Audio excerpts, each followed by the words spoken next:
In today's video, we will be exploring the utilities related to grid template rows, which allow you to control the number of rows in your grid layout. In the last two videos, we have seen how to control the number of columns in the grid layout. If you haven't watched that, watch that first so you will get more clarity when you are going through this video. So in this video, in particular, we will cover these two key utilities, grid rows and grid flow call. Just like with columns, the grid rows utility defines the number of rows in your grid layout. By specifying a number after grid rows, you can control how many rows your grid container will have. Tailwind CSS provides up to 12 rows. Let me show you an example. So here inside the body, I have the parent container which contains 8 child elements. So let me add the grid class to this in order to make a grid layout and save it. Now the one you are seeing on the left, it is a grid layout, but since we did not add any other classes, you don't see any change. First, let's add some gap among the child elements. I'll use 6, gap 6. Now let's add the grid rows utility. I want to add 4 rows and save it. Still, you don't see any differences. This is because by adding the grid rows for utility, we are mentioning that there has to be 4 rows, but we are not telling where the remaining elements should go, since we did not define any number of columns to have in this example. This is where the next utility grid flow call comes into play.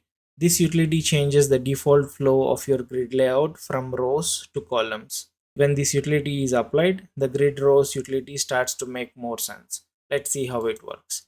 Now in the same example, since there is no space for the last 4 elements, they are still stuck in the vertical layout. Now if I add grid flow call and save it, now you can see that the flow of the grid layout has changed from rows to columns.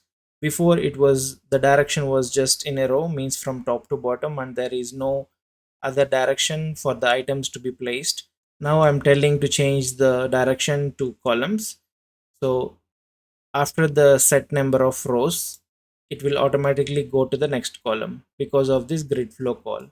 So we have set 4 rows, so 4 elements, and when there isn't enough space, it goes to the next column because of this grid flow call utility. Now if I change the rows to 3, you can see 3 columns just like this.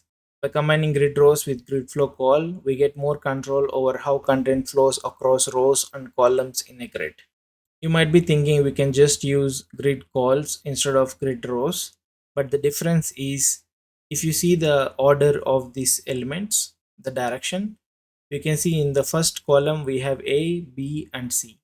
But if you use grid calls, then it would be A, B, C from left to right, not from top to bottom.